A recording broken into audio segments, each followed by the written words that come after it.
Boa tarde. Hoje é dia 16 de novembro de 2021. Já estamos encaminhando para o final do ano. E eu gostaria de fazer alguns comentários aqui sobre uma recente decisão do Supremo Tribunal Federal a respeito dos honorários dos advogados trabalhistas. Eu estava pensando aqui, estava lendo a notícia, a respeito da decisão do STF e me recordei de uma época, para mim, já bem distante, cerca de 22, 23 anos atrás, quando eu estava começando a advogar na área trabalhista. E eu fui a Belo Horizonte para fazer uma audiência com uma juíza já antiga lá, não me recordo o nome dela. Se eu recordasse também, talvez fosse até melhor não falar o nome da magistrada, onde ela, analisando a defesa que eu apresentei naquela época em formato físico, eu passei a defesa para a juíza, ela folheou a nossa defesa, e eu estava advogando na época pela empresa, pelo empregador. Essa juíza colocou a mão no queixo e falou assim: nessa justiça do trabalho, onde eu venho há muitos anos atuando, eu já vi muita empresa, mas muita empresa falando mentira.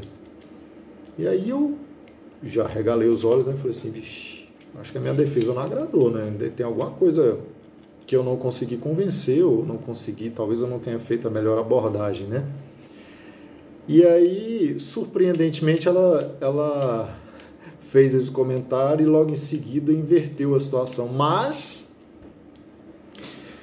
eu já vi muito, mas muito mais, 2, 3, 4, 5 vezes mais empregados reclamantes faltando com a verdade perante essa justiça.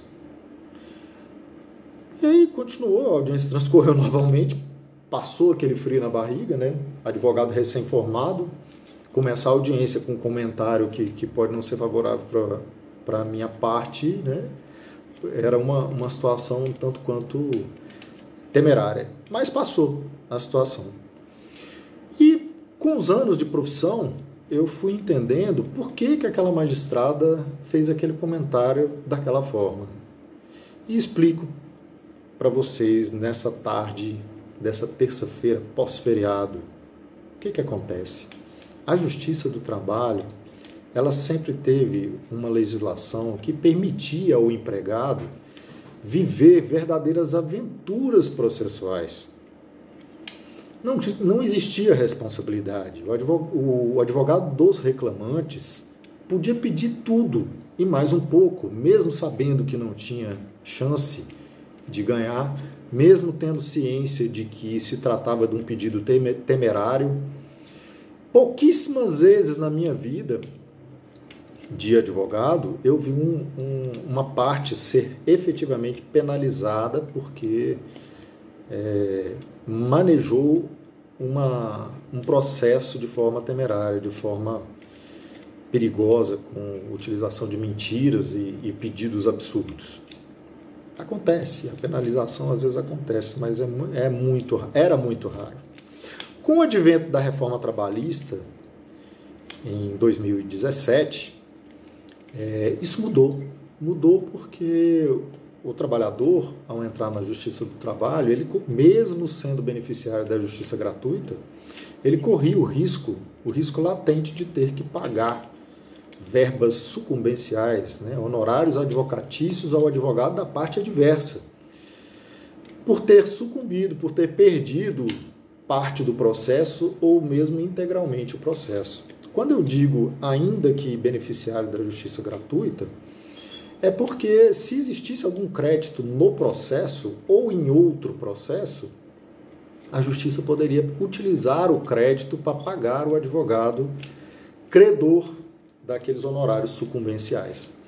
Foi exatamente nessa situação que o Supremo resolveu mexer.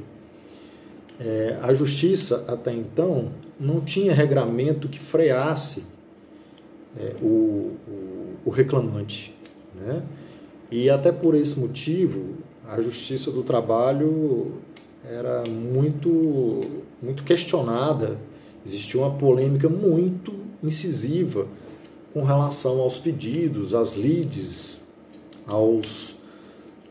às discussões que se travavam dentro da Justiça do Trabalho. A moralização ela veio através de legislação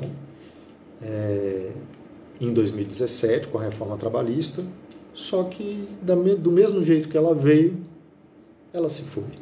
Se foi, e eu não posso nem culpar dessa vez o nosso Supremo Tribunal Federal, porque de fato existe uma previsão constitucional de que a justiça, para o hipossuficiente, para a pessoa que não tem condições de arcar com a justiça, ela deve ser prestada, a prestação jurisdicional ela deve ser feita da maneira mais ampla possível e de forma gratuita. Portanto, o entendimento do STF, ele não é fora da Constituição, ele está se pautando dentro da Constituição. Bom, que desta vez o STF não está fugindo às raias constitucionais para poder fazer valer os seus entendimentos. Ruim, porque a Justiça do Trabalho, nesse momento, ela volta a ser uma verdadeira terra de ninguém. Tomara que os magistrados consigam manter, pelo menos um pouco, o freio que foi dado pela reforma trabalhista quanto a este ponto. Caso contrário, infelizmente, a justiça voltará a ser como era antes, sem limites para os empregados, para os reclamantes nos processos trabalhistas. É isso. Um forte abraço a todos, uma ótima tarde de terça-feira.